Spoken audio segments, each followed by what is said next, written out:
اللہ اللہ اللہ اللہ اللہ اللہ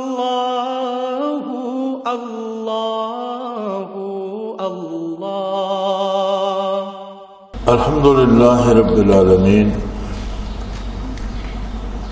والصلاة والسلام علی حبیبہ محمد وعلیہ وسلم.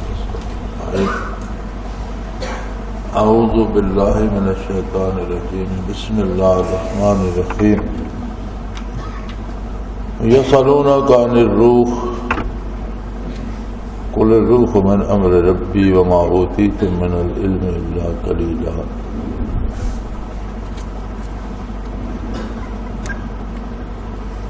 اللہم سبحانک لا علم لنا الا ما علمتنا انک انت العلیم الحکیم.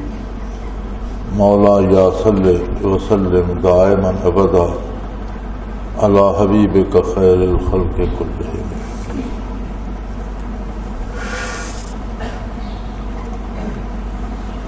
مشرکین مکہ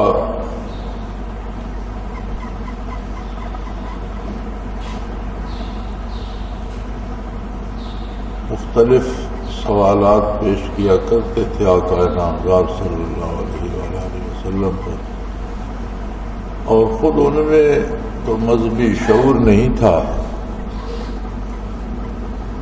یہود کے بڑے بڑے قبائل مدینہ منورہ میں مقیم تھے، اور ان میں ان کے علماء بھی تھے. تو یہ سفر کر کے ان کے پاس جاتے اور وہ انہیں مختلف سوالات بتاتے کہ اگر نبی برحق ہیں تو اس سوال کا جواب صحیح دیں گے. ان میں سے ایک سوال یہ بھی تھا کہ انسانی روح کیا ہے. یسألونک عن الروح، آپ صلی اللہ علیہ وآلہ وسلم سے روح کے بارے پوچھتے ہیں. قل الروح من امر ربی، آپ انہیں فرما دیجئے کہ روح امر ربی میں سے ہے، اللہ کے امر میں سے ہے.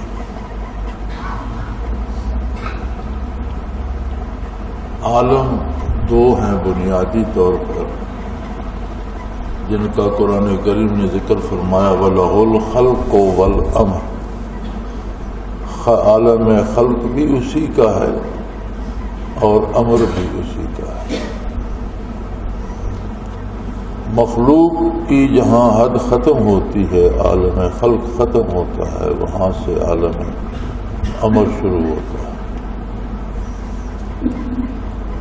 یہ موت و حیات، صحت و بیماری، امارت و غریبی، کمزوری و طاقت، یہ سارا سلسلہ عالم خلق کے ساتھ. عالم امر صفات الہی کا مظہر ہے، اور امر صفت ہے اللہ کی.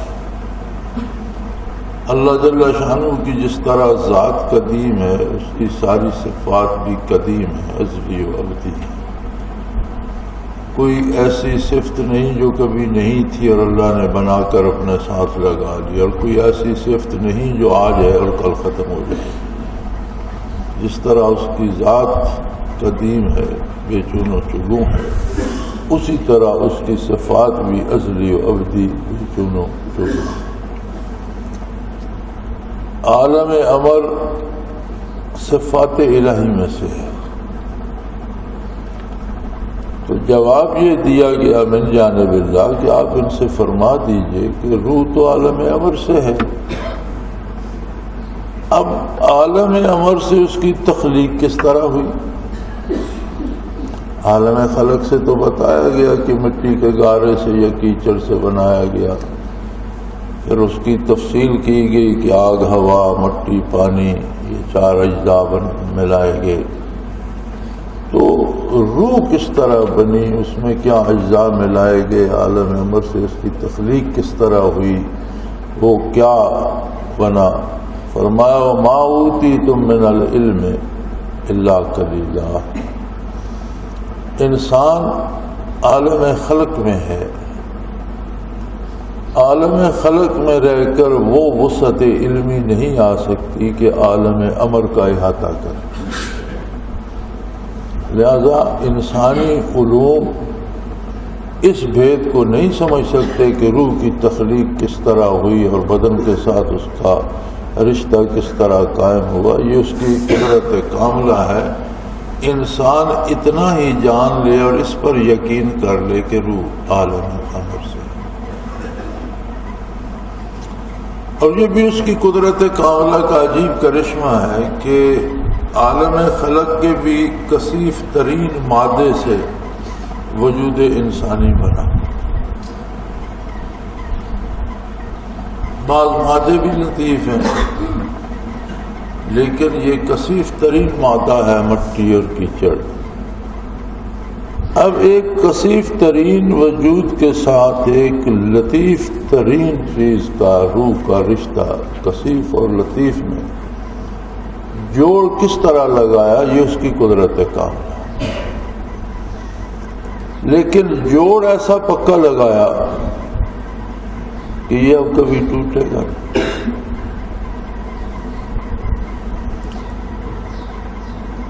یہ عالم امر کی روح ہی عطا ہوئی انسان کو، جس کی وجہ سے اسے معرفت الہی کی استعداد ملی۔ پوری مخلوق میں انسان ایک ایسی مخلوق ہے جسے معرفت باری کی توفیق اور استعداد عطا کی۔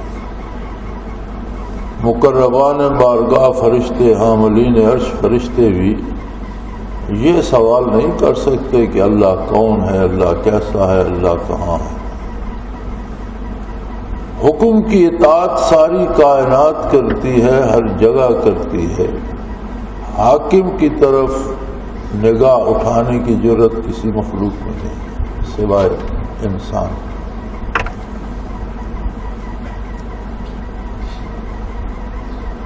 اب اس کا نظام اللہ کریم نے تقسیم ایسی بنائی کہ مادی جہان میں بھیجا، عناصر اربع جب ملتے ہیں، آگ، مٹی، ہوا، پانی، تو ان سے جو ایک بخارات سے پیدا ہوتے ہیں جسے روح حیوانی کہتے ہیں، ایک تبخیر سی ہوتی ہے جو خون کو گرم رکھتی ہے اور رگوں میں دوڑتی رہتی ہے۔ آپ نے دیکھا ہوگا کہ جب انسان کی موت واقع ہو جاتی ہے تو اس کا وجود فوراً یخ ہو جاتا ہے، سرد ہو جاتا ہے، کیونکہ وہ حرارت جو اس روح کی ہے وہ نہیں رہتی، اور جب تک زندہ رہتا ہے بے ہوش پڑا رہے تو بھی وجود گرم رہتا ہے۔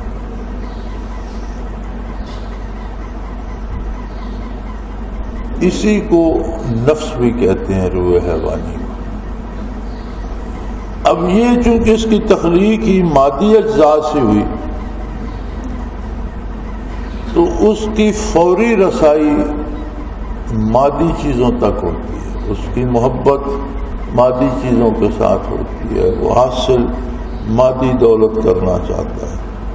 اسی لیے فرمایا گیا ان النفس لامارۃ بالسوء، نفس برائی کا حکم دیتا ہے، عیاشی کا حکم دیتا ہے، لوٹ خسوٹ کی رائے دیتا ہے۔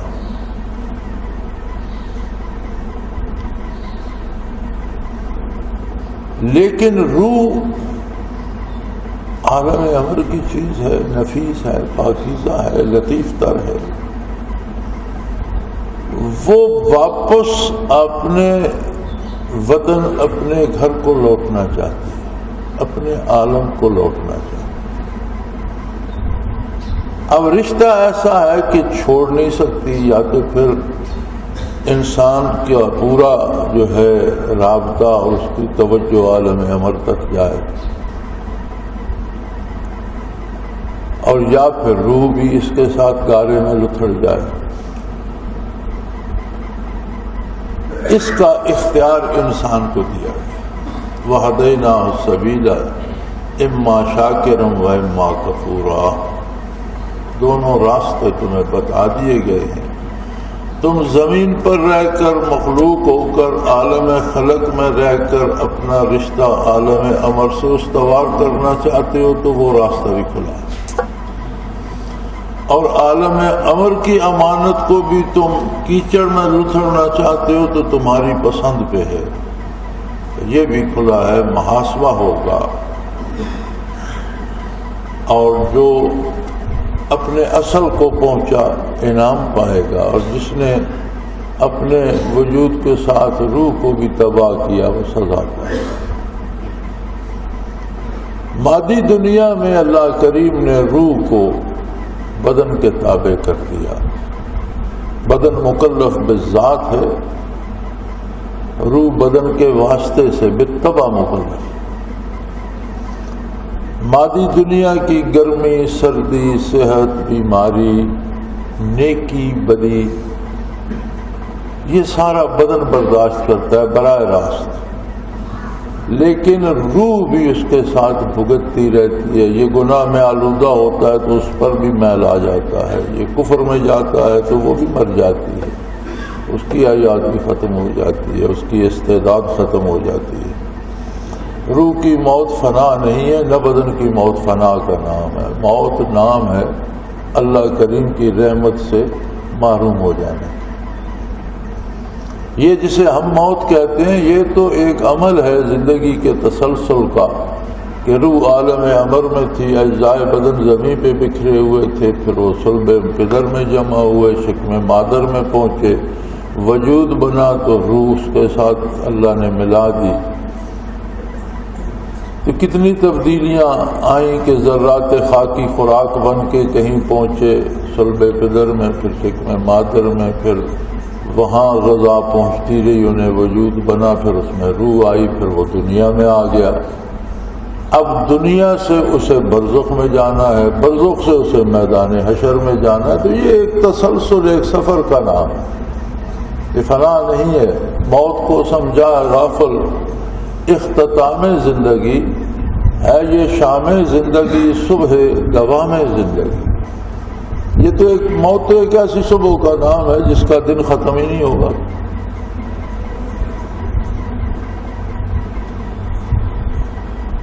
اب روح کی قوت یا روح کی حیات اس میں ہے کہ بندے کو نور ایمان نصیب ہو جائے۔ اگر اسے ایمان نصیب نہیں ہوتا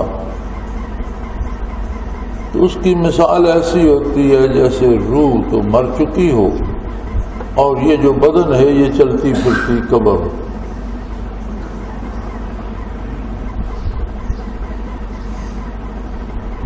ایک عرب شاعر نے کہا تھا کہ اجسامہم قبل القبور قبور، ایمان سے معروم لوگوں کے جو بدن ہیں وہ روح کی قبریں ہیں، قبر میں جانے سے پہلے چلتی پھرتی قبریں ہیں، اور اس کا انسان مکلف ہے۔ حضور اکرم صلی اللہ علیہ وسلم نے فرمایا کل مولود یولد علی فطرہ ثم ابواہ یحودانہ او ینصرانہ او یمجسانہ او کما قال رسول اللہ صلی اللہ علیہ وسلم، کہ ہر انسان فطری استعداد لے کر پیدا ہوتا ہے، جو انسانی شعور و آگہی اور استعداد ہے وہ ہر بندہ لے کے پیدا ہوتا ہے۔ دنیا میں جب آتا ہے تو اس کے سامنے پہلا ماڈل اس کے والدین ہوتے ہیں، ان سے سیکھتا ہے، کوئی اسے یہودی بنا دیتا ہے، کوئی نصارہ بنا دیتا ہے، کوئی مجوسی بنا دیتا ہے، کوئی اسے چور ڈاکو برائی پہ لگا دیتا ہے۔ والدین کو دیکھ کر از خود وہ سیکھتا ہے، پھر ماحول اور معاشرہ اسے اپنے ساتھ بہا لے جاتا ہے۔ کوئی خوش قسمت ہو اور اسے نور ایمان نصیب ہو جائے تو بہت کم ایسے خوش نصیب دیکھے ہیں یا پڑھے ہیں جو کفار کے گھروں میں بھی پیدا ہوئے، تو جب بالغ ہوئے، شعور سنبھالا، تو انہیں تجسس ہوا کہ میں کون ہوں، میں کیا کر رہا ہوں، اور اس تلاش میں انہیں نور ایمان نصیب۔ لیکن بڑی خوش قسمت لوگ ہوتے ہیں، اکثریت بھول جاتی ہے اس کو، ان کی روح جو ہے وہ غفلت کی تہوں میں دب جاتی ہے، اور جوان ہوتے ہوتے ایک راستے پہ دوڑ پڑتے ہیں۔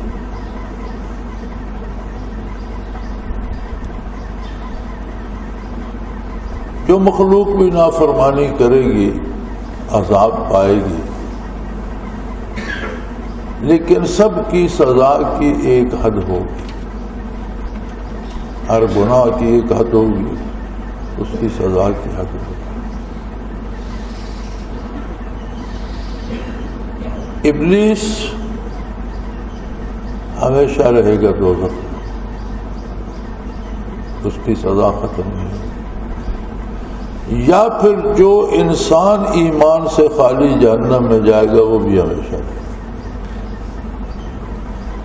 کیونکہ اس کے ساتھ جو روح ہے وہ نہ ختم ہونے والی ہے نہ مرنے والی ہے، اور روح اور بدن الگ نہیں ہوں گے۔ تو دنیا میں چونکہ مادی وجود بظاہر مکلف ہے، براہ راست مکلف ہے، پسند و ناپسند پہ اس کا زیادہ اختیار ہے، تو اس غریب کو تو مصیبت میں ڈال دیا گیا۔ اس کا انتظام اللہ کریم نے انبیاء علیہ السلام کو مبعوث فرما کر اہتمام کر دیا کہ جب نبی کے ساتھ کسی کا نور ایمان کا تعلق بنتا ہے تو انوارات نبوت اس کی روح کو حیات بھی دیتے ہیں، بالیدگی بھی دیتے ہیں، قوت بھی دیتے ہیں۔ جتنا اتباع نبوت نصیب ہوتا ہے اتنی روح میں قوت آتی ہے، پھر دنیا میں چیزوں کی پسند و ناپسند میں صرف بدن اور نفس نہیں رہ جاتا، بلکہ روح میں روح غالب آ جاتی ہے اور وہ پسند و ناپسند کرتی ہے۔ روح کی پسند بھلائی، حلال اور سچائی ہوتی ہے، وہ دنیاوی لذت پسند نہیں کرتی بلکہ اللہ کی رضا کو پسند کرتی ہے۔ اور یہی انسان کی آزمائش ہے۔ اب دیکھیں، ہم کبھی کبھی اخبارات میں پڑھتے ہیں کہ فلاں جگہ ڈاکہ ہوا اور اس میں جو بندے پکڑے گئے وہ تو پولیس والے، تو بڑی اس پہ لان تان ہوتی ہے، بھئی کمال ہے، پولیس والے ڈاکے کرنے لگ گئے۔ وہ پولیس والے بھی تو انسان ہی ہیں، اسی ملک کے شہری ہیں، ہمارے بھائی بیٹے ہیں، تو اگر ہم ڈاکے کر لیتے ہیں تو انہوں نے کر لی۔ تو عجیب اس لیے لگتا ہے کہ ان کو تو سرکاری وردی ملی ہوئی تھی اور ان کا کام تو ڈاکوؤں سے لوگوں کو تحفظ دینا تھا، یہ کیسے ڈاکو بن گئے؟ اسی طرح انسان کا محاسبہ بھی ہوگا کہ تجھے تو عالم امر کی روح دی گئی، اور بجائے اس کے کہ تو بدن کو پاک صاف کر کے روح کے ساتھ ملاتا، تو نے روح کو گناہ کی کثافت میں لتھڑ دیا۔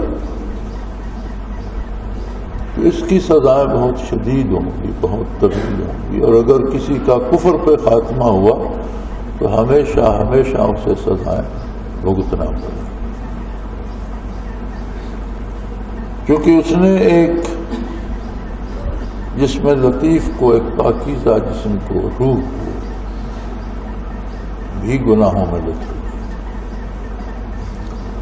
دنیا میں جس طرح بدن کو تکلیف یا گرمی سردی ہوتی ہے تو روح بھی بے چین ہوتی ہے، وہ بھی بھگتتی ہے۔ حالانکہ دنیا کی گرمی سردی کا براہ راست تو اس پہ اثر نہیں ہوتا، لیکن بدن کے تعلق سے روح بھی بے قرار ہوتی ہے۔ برزخ میں براہ راست مکلف روح ہوتی ہے، بدن اس کے تابع، اور بدن جل جائے، درندے کھا جائیں، دفن ہو جائے، پانی میں غرق ہو جائے، کسی نہ کسی صورت مادے میں تبدیل ہو جاتا ہے۔ مادے اجزاء اس کے اور جو اس کے سیلز ہیں وہ رہتے ہیں، ہر سیل کے ساتھ روح کا تعلق رہتا ہے۔ اگر روح گرفتار عذاب ہے تو اس کا اثر ہر اس سیل کو پہنچتا ہے جو اس وجود کا حصہ ہے۔ جدید سائنس یہ کہتی ہے کہ انسانی وجود میں 2.5 کھرب سیل ہے۔ انسانی آبادی 6 ارب کے لگ بھگ ہے، 100 ارب کا 1 کھرب بنتا ہے۔ ایک بندے کے وجود میں 2.5 کھرب سیل ہے، اور کوئی سیل 6 مہینے بعد باقی نہیں ہوتا، وہ مسلسل نئے بنتے رہتے ہیں، پرانے مر کے گرتے رہتے ہیں، اور جہاں جہاں گزرتا ہے، جدھر جدھر جاتا ہے، سوتا ہے، بیٹھتا ہے، وہ سیل جھڑتے رہتے ہیں جو مرتے ہیں۔ ایک آپ نے دیکھا ہوگا چوری یا کوئی حادثہ ہو جائے تو کتے لے آتے ہیں، وہ ٹریک کرتے جاتے ہیں، تلاش کرتے جاتے ہیں اور بندہ پکڑ لیتے ہیں۔ یہ کتے کس چیز کی بو سونگھتے ہیں؟ یہ اس انسان کے باڈی سیل کی بو سونگھتے ہیں۔ وہ جو مر کے گرتے رہتے ہیں، انسان جدھر سے گزرتا رہتا ہے وہ جھڑتے رہتے ہیں، وہ ایک دفعہ اس کے کسی کپڑے وغیرہ کو سونگھ لیں تو اس میں انہی باڈی سیل کی ایک خاص، ہر بندے کی ایک خاص خوشبو ہے، انہی سیل کی خوشبو ہوتی ہے، وہ جہاں جہاں گزرتا ہے وہ سیل جھڑتے رہتے ہیں، وہ خوشبو سونگھتے سونگھتے بندے تک پہنچ جاتے ہیں۔ اس کا مطلب ہے کہ بندے کا وجود صرف مر کر نہیں بکھرتا، زندگی میں اتنا زیادہ بکھرتا ہے کہ مر کر اتنا بکھر ہی نہیں سکتا۔ جن لوگوں کو یہ حیرت ہوتی ہے نا کہ مر کے جی وہ بندہ انہوں نے جلا دیا یا وہ پانی میں غرق ہو گیا یا درندے کھا کے اسے عذاب کیسے ہوگا، انہیں یہ سمجھنا چاہیے کہ مر کے بندہ اتنا نہیں بکھرتا جتنا ساری زندگی وہ بکھرتا رہتا، کہ 6 مہینے میں 2.5 کھرب سیل مر کے جھڑ چکے ہوتے ہیں، 2.5 کھرب سیل نئے وہاں ان کی جگہ لے چکے ہوتے ہیں۔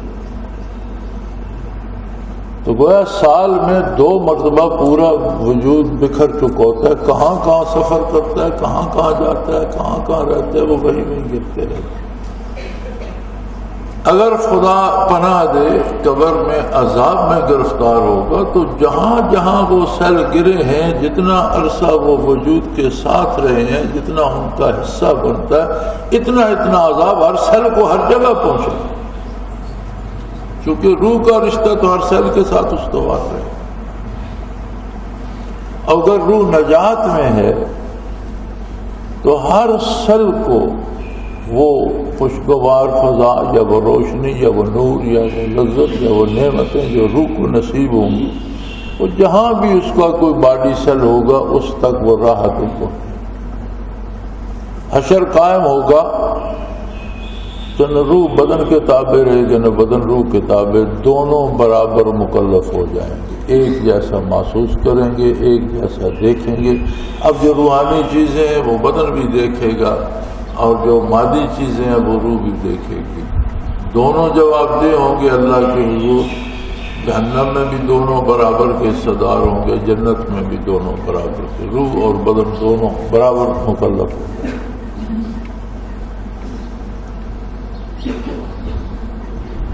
تو انسان جو اتنی بڑی امانت لے کر دنیا میں وارد ہوا،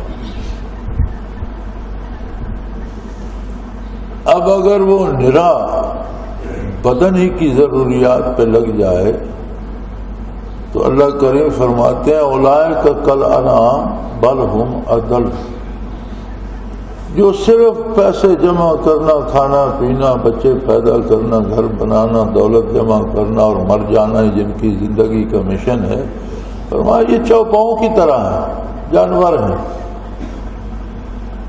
بلکہ جانوروں سے گئے گزرے ہیں کہ جانوروں میں تو عالم امر کی روح نہیں ہے، ان میں تو استعداد معرفت نہیں ہے، اس لیے وہ جانور ہیں۔ اس میں استعداد معرفت تھی، اسے ضائع کر کے تو حیوانی زندگی پہ مطمئن ہو گیا، یہ جانوروں سے بھی گیا گزرا۔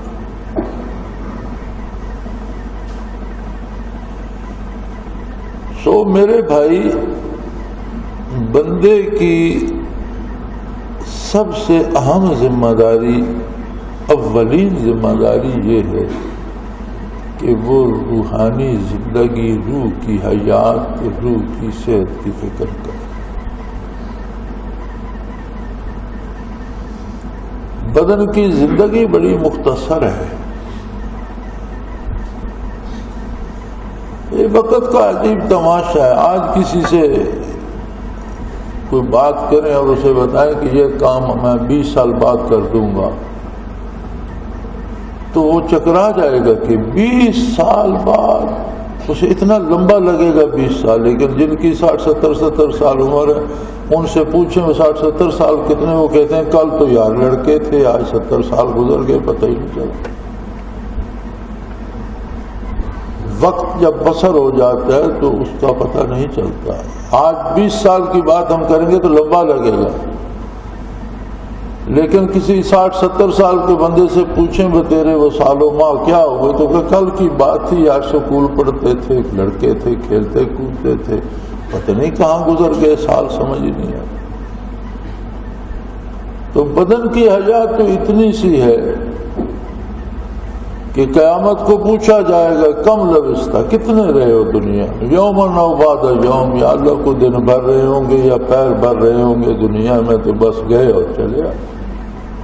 فصل العادین، ہمیں تو گنتی نہیں آتی، جو شماریات جانتے ہیں ان سے بار الہ پوچھئے.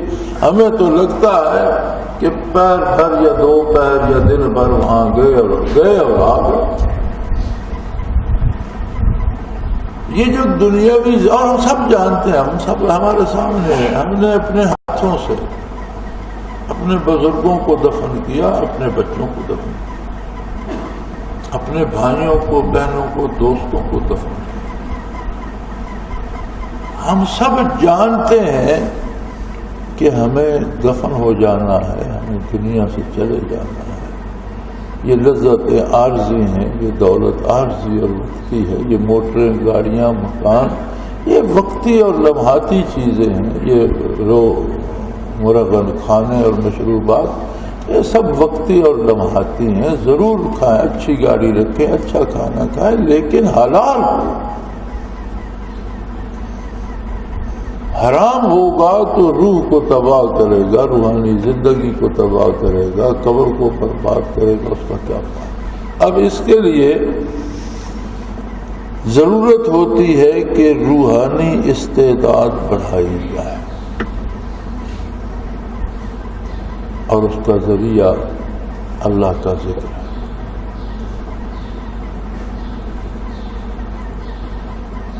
ذکر الہی ہم اس لیے نہیں کرتے کہ ہم کبھی بیمار نہیں ہوں گے. ذکر الہی اس لیے نہیں ہے کہ ہمارا کاروبار چمک جائے گا. ذکر الہی اس کے لیے نہیں ہے کہ بیٹا ملازم ہو جائے گا. ذکر الہی اس لیے ہے کہ روح منور ہو کر قوائے بدنی پہ غالب آ جائے گی، اور فیصلے روحانیت کے مطابق کروں گا، عمل اس کے مطابق کروں گا، اور روحانی عمل ہوگا محمد الرسول اللہ صلی اللہ علیہ وسلم کی اطاعت اور اتباع، اور اس سے میری آخرت سنور جائے. یاد رکھے آخرت حقیقت ہے اور دنیا ایک اس کا پرتو یا سایہ یا ظل ہے. جو درخت گھنا یا جس کے پتے سرسبز ہوتے ہیں اس کا سایہ بھی گھنا ہوتا ہے، اور جس کے پتے جھڑ جاتے ہیں اور سوکھ جاتا ہے اس کا سایہ بھی نہیں رہتا. جس کی آخرت سنورتی ہے اسے دنیا میں بھی کوئی تکلیف نہیں ہوتی، اس کے دنیاوی حالات خود سدھر جاتے ہیں. اور جس کی آخرت برباد ہوتی ہے اسے دنیا میں حکومت بھی مل جائے تو اس کے دل کے اندر آگ لگی رہتی ہے، وہ سلگتا رہتا ہے، وہ تڑپتا رہتا ہے، اسے پیروں اور محلوں کے اندر بھی نیند نہیں آتی، نرم بستر بھی اس کو آرام نہیں پہنچا سکتا، کیونکہ آخرت حقیقت ہے. تو یہ محافل، اجتماع، تبلیغ، ذکر، یہ ساری اس کی بنیادی کوشش جو ہے وہ یہ ہے کہ ہماری روح میں طاقت آئے، روح میں زندگی آئے، حیات آئے، صحت آئے، اور فیصلے روحانی حیات کو، روحانی ترجیحات کو مد نظر رکھ کر کریں کہ ہر بندہ ہر لمحہ فیصلہ کرتا ہے. یہی فیصلے قیامت کو نافذ ہوں گے جو صبح سے شام تک ہم کرتے ہیں. فرمایا کہ اعمال نامے تھما دیے جائیں گے اور حکم دیا جائے گا اقرا کتابک، اپنا اعمال نامہ پڑھ، کفا بنفسک الیوم علیک حسیبا، تو اپنے لیے خود بہترین جج ہے. جو فیصلے تو دنیا میں کرتا رہا، اگر تو نے اللہ کی رضا اور اللہ کے حبیب صلی اللہ علیہ وسلم کی رضا کے مطابق کیے ہیں تو انعام پائے گا، اور تیرے فیصلے احکام الہی یا سنت پیغمبر صلی اللہ علیہ وسلم کے خلاف ہیں تو سزا پائے گا. تو اپنا جج بہترین، تو خود بہترین جج ہے، تو نے زندگی بھر فیصلے کیے.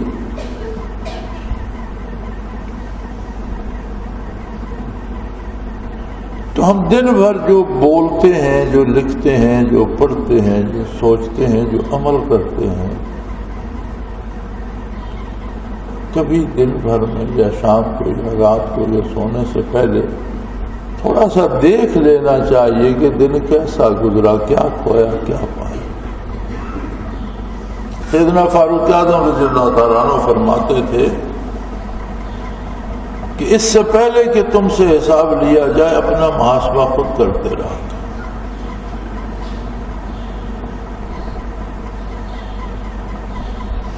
نبی علیہ الصلوۃ والسلام نے بشارت دی روزہ دار کو، رمضان شریف میں تراویح پڑھنے والوں کو قائم اللیل فرمایا من صام رمضان ایمانا و احتسابا غفر له ما تقدم من ذنبه او كما قال رسول اللہ صلی اللہ علیہ وسلم کہ جس نے رمضان کا روزہ ایمان اور احتساب کے ساتھ رکھا، لیکن ایمان کے ساتھ حضور نے احتساب کیا ہے؟ یہی محاسبہ کہ میں نے دن پر کیا سوچا، کیا کھایا، کیا پیا، کس طرح کمایا، باتیں کیسی کی، میری زبان سے کیا لفظ نکلا، کون سا پسندیدہ ہے، کتنے ناپسندیدہ جملے بولے۔ حضور صلی اللہ علیہ وسلم فرماتے ہیں کہ بعض اوقات بندہ نیکی کرتا رہتا ہے اور ایک جملہ زبان سے ایسا نکل جاتا ہے جو ساری نیکیاں ضائع کر کے ایمان بھی سلب کرا دے، اور بعض اوقات بندہ خطا کار ہوتا ہے لیکن کوئی جملہ اس کی زبان سے ایسا نکل جاتا ہے جو ساری خطائیں معاف کرنے کا سبب بن جاتا ہے۔ تو زبان سے لے کر کردار تک اور سوچوں سے لے کر افکار تک محاسبہ کرنا چاہیے اور روزانہ کرنا چاہیے کہ آج کا دن زندگی سے نکل گیا، میرے ہاتھ سے نکل گیا، اس میں میں نے کیا کھویا کیا پایا، میں کہاں ہوں۔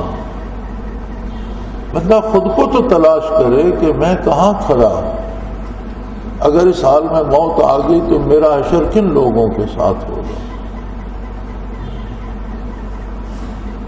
یہ حاصل ہے اس ساری محنت کا، یہ کسی کے بڑا بننے کے لیے نہیں ہے کہ وہ قطب بن گیا اور وہ غوث بن گیا، یہ اس کے لیے نہیں ہے کہ کوئی بڑا حضرت جی بن گیا اور بڑا ولی اللہ بن گیا، یہ سب اللہ کے نزدیک ہے، کون اس کا دوست اور ولی ہے اس کی رسید نہیں، یہ صرف انبیاء کے پاس یہ رسید ہوتی ہے کہ وہ اللہ کے نبی اور مقبولان بارگاہ ہے۔ یہ رسید اللہ نے صحابہ کرام کو دی ہے رضی اللہ عنہم ورضوا عنہ۔ پہلے ہی نتیجہ بیان کر دیا، میرا تیرا نتیجہ قیامت کو بیان ہوگا۔ جو نیکی اب سمجھتے ہیں ہم وہ نیکی ہے یا نہیں یہ پتہ قیامت کو لگے، اور گناہ کا جو صدور ہوتا ہے وہ تو یقینی ہے، پتہ ہے کہ یہ جرم ہے اور میں نے کیا ہے۔ تو اس جرم سے بچنے اور اطاعت الہی اور حضور صلی اللہ علیہ وسلم کی اطاعت کرنے کی توفیق نصیب ہو، اس کی دوا ہے ذکر الہی، ذکر دوا، ذکر قلبی۔ یہ کسی کے بڑا چھوٹا بننے کے لیے نہیں ہے، کسی کے حضرت صاحب بننے کے لیے نہیں ہے، کسی کے ذاتی بڑائی کے لیے نہیں ہے۔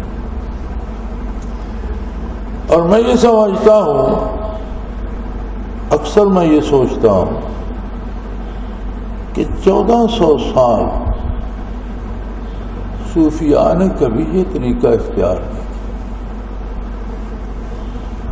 صحابہ کی خدمت میں پہنچے تابعی بن گئے، تابعی کی خدمت میں پہنچے تبع تابعی بن گئے، تبع تابعین کے بعد گنتی کے لوگ ملتے ہیں جنہیں انہوں نے ذکر سکھایا، باقی کو ظاہری دین تعلیم کیا، تسبیحات بتا دی، منزل تلاوت کرنے کا بتا دیا، اور اسی طرح چلتا رہا۔ بڑے بڑے عظیم نام، کسی نے 4 بندوں کو ذکر سکھا دیا، کسی نے 10 کو سکھا دیا، 2 کو سکھا دیا، 1 کو سکھا دیا، اس سے زیادہ نہیں ملتا۔ اور یہ سعادت حضرت رحمۃ اللہ تعالیٰ علیہ کے حصے میں آئی، بلکہ آپ بھی شروع میں جب میں اللہ نے مجھے توفیق دی، میں سلسلے میں آیا تھا تو 3 4 5 بندے ہوتے تھے ہم، اور حضرت کسی کو نہ ذکر میں شامل نہیں فرماتے۔ مطلب ہر بندے کا کام نہیں ہے یہ، نہ ہر بندے میں استعداد ہوتی ہے، نہ ہر سے ہوتا ہے۔ یہ تو 70 کی دہائی کے بھی آخر میں آ کر ظاہری بیت بھی اور ہر آنے والے کو ذکر کرایا جائے، اور یہ بارگاہ رسالت پناہی کے ارشاد پر ہوا، از خود کسی نے نہیں کیا، اللہ کی مرضی سے ہوا۔ اب دیکھیے ہر بندے کو، ہر آنے والے کو ذکر پہ لگاؤ، شاید بے حیائی اور برائی بڑھ کر اس سطح پر پہنچ گئی کہ اب انسان کے پاس سوائے ذکر الہی کے کوئی جائے پناہ بچی نہیں۔ یہ اللہ کی اپنی مرضی ہوتی ہے۔ جو میری سمجھ میں بات آئی وہ یہ ہے کہ برائی اور بے حیائی اس طرح اس کا طوفان پھیلا ہے اب کہ جو سوچا نہیں جا سکتا تھا۔ اور عجیب بات ہے، کافروں کو چھوڑ دیجیے، جو لوگ اپنے مسلمان ہونے کے دعوے دار ہیں، کلمہ بھی پڑھتے ہیں، عمرے بھی کرتے ہیں، حجیں بھی کرتے ہیں، کبھی کبھی دل لگی کے لیے نمازیں بھی پڑھ لیتے ہیں، ان کی بھی بہو بیٹیاں گانے گا رہی ہیں اور ٹی وی پہ ناچ رہی ہیں اور اشتہاروں میں نیم بھرنا آ رہے ہیں، اور اس سارے کو تہذیب کہا جاتا ہے۔ یعنی برائی کو بڑے بڑے خوبصورت ناموں سے سجایا جا رہا ہے، بڑے بڑے خوبصورت لفافوں میں لپیٹا جا رہا ہے۔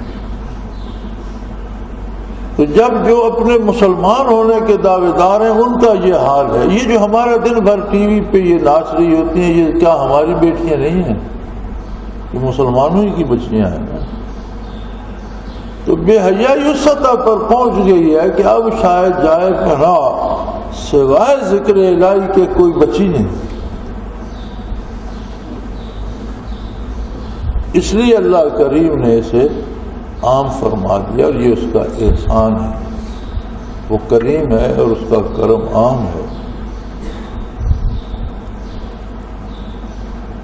تو میرے بھائی اس کی اہمیت کو سمجھو۔ ہم دنیا میں رہتے ہیں، دنیاوی دکھ تکلیفیں بھی ہمارے ساتھ ہیں، بیماریاں، صحت بھی ہے، تنگی و افلاس بھی ہے، فراخی بھی آ جائے، حالات بدلتے رہتے ہیں۔ تلک الایام نداولها بین الناس، حالات بدلتے رہتے ہیں، آرام، صحت ہوتی ہے، بیماری آ جاتی ہے، بیماری ہوتی ہے، اللہ کریم صحت دے دیتے ہیں، کبھی تنگی آ جاتی ہے، فراخی آ جاتی ہے۔ یہ ساری چیزیں دکھ سکھ دھوپ چھاؤں کی طرح بدلتے رہتے ہیں، اور ہم اس میں رہتے ہوئے مکلف ہیں کہ اسباب اختیار کریں تکلیف سے بچنے کے لیے، صحت کا خیال رکھیں، مضر صحت چیزیں نہ کھائیں، اسی طرح حرام سے بچیں، حلال کھائیں، یہ سارے اس چیز کے ہم مکلف ہیں۔ لیکن اگر ان اجتماعات اور ذکر کی محافل کو بھی ہم دنیائی ضرورتوں سے آلودہ کر لیں گے تو بچا کیا؟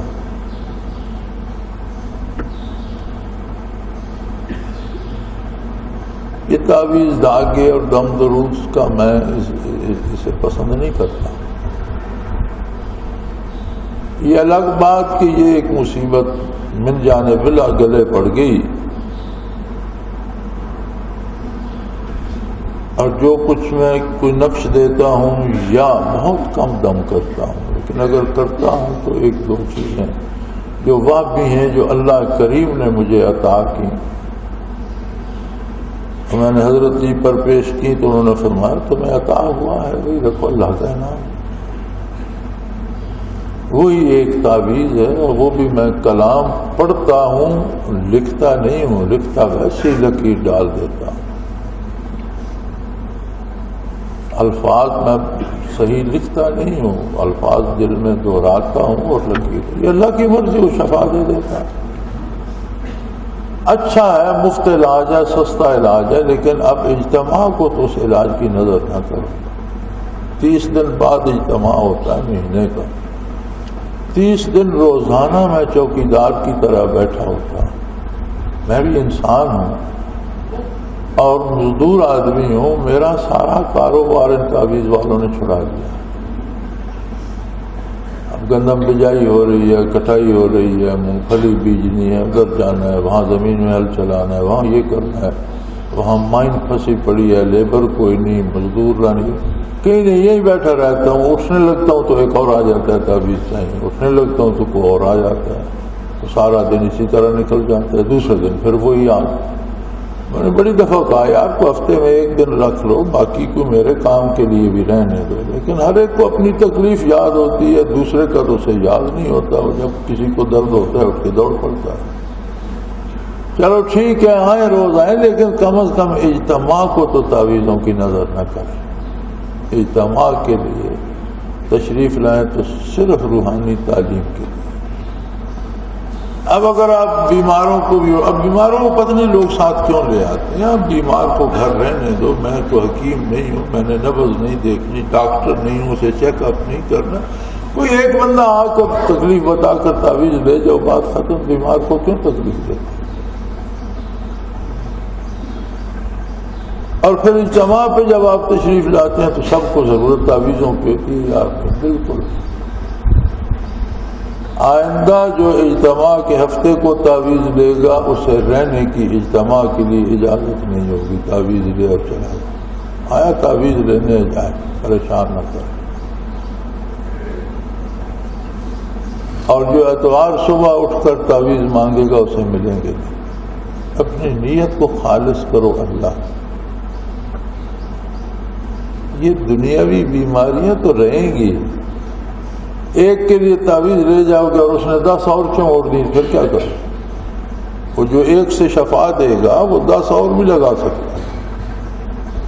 تو کم از کم اس ایک اوکیزن کو، ایک محفل کو، اس ایک اجتماع کو تو خالص کریں صرف اللہ کے لیے، صرف روح کی بالغی کے لیے، صرف برکات سمیٹنے کے لیے. اس میں اور کوئی آمیزش نہ. کیونکہ اللہ کو خالص کھری نیت اور خلوص پسند ہے. اس میں آمیزش نہ کریں. یہ نہیں کہ مجھے اتوار کو آپ کو نقش دیتے ہوئے کوئی درد ہوتا ہے. ہر اتوار تو زیادہ رش ہوتا ہے، لوگوں کو چھٹی ہوتی ہے، مجھے صبح سے شام تک فرصت نہیں ہوتی. دوست آ جاتے ہیں، ٹھیک ہے، اللہ کی مرضی. اگر وہ ان کو اس طرح شفا دیتا ہے تو کچھ یہ احساس بھی ہوتا ہے کہ نہیں دیں گے تو کسی بے دین عمل کے پاس جائیں گے اور دنیا تو دیں گے ہی، وہاں ضائع کریں گے، دین بھی ضائع کر بیٹھیں. اس سب کے باوجود اس اجتماع کو ان چیزوں سے پاک رکھیں. ایک دن ایک رات جو ہے وہ تو صرف اللہ کے لیے مختص ہے. فائدہ اسی میں ہے. اور یہ یاد رکھیں ہم سے ہر ایک کے پاس عالم امر کی روح امانت ہے. ہم دنیا میں اس کے ساتھ کیا سلوک کرتے ہیں اس کا جواب آخرت میں ہمیں مل جائے گا. اچھا کریں گے تو وہ بہت کریم ہے، ہمارے عمل سے کروڑوں گنا زیادہ اجر دے گا. برا کریں گے تو سزا کے مستحق پائیں گے. تو اللہ سب کو معافی دے. جو ہو چکا اس کی مغفرت فرمائے، توبہ کی توفیق دے اور آئندہ نیکی کی توفیق دے اور ہمیں روحانی حیات عطا کرے، اپنا قرب عطا کرے، اپنی اور اپنے حبیب صلی اللہ علیہ وسلم کی اطاعت کی توفیق عطا فرمائے. وآخر دعوانا الحمد للہ رب العالمین. اللہ اللہ اللہ اللہ اللہ اللہ اللہ اللہ. حضرت امیر محمد اکرم آبان مد ذلہ العالی دارالعرفان منارہ ضلع چکوال میں سالہ سال سے قرآن و حدیث کے اوپر خطابات کر رہے ہیں اور سلسلہ نقشبندیہ اویسیہ کے مطابق لوگوں کو ذکر الہی کی تربیت دے رہے ہیں. وہ قرآن پاک کی تفسیر ترتیب وار بیان کر رہے ہیں. تفسیر قرآن کو وہ موجودہ ملکی اور بین الاقوامی حالات کے مطابق بیان کرتے ہیں۔ موٹر وے سے کلر کہار کے انٹرچینج سے نکلتے ہوئے کلر کہار کی جھیل سے ہوتے ہوئے میانی، بوچھال اور نور پور سے گزرتے ہوئے دارالعرفان منارہ پہنچ سکتے ہیں۔ حضرت امیر محمد اکرم آوان نے بچیوں اور بچوں کی دینی اور دنیاوی تعلیم کے لیے سقارہ اکیڈمی کے نام سے ایک درسگاہ بھی قائم کی ہے، جس کا افتتاح ملک پاکستان کے صدر جنرل محمد ضیاء الحق نے اپنے دست مبارک سے کیا تھا۔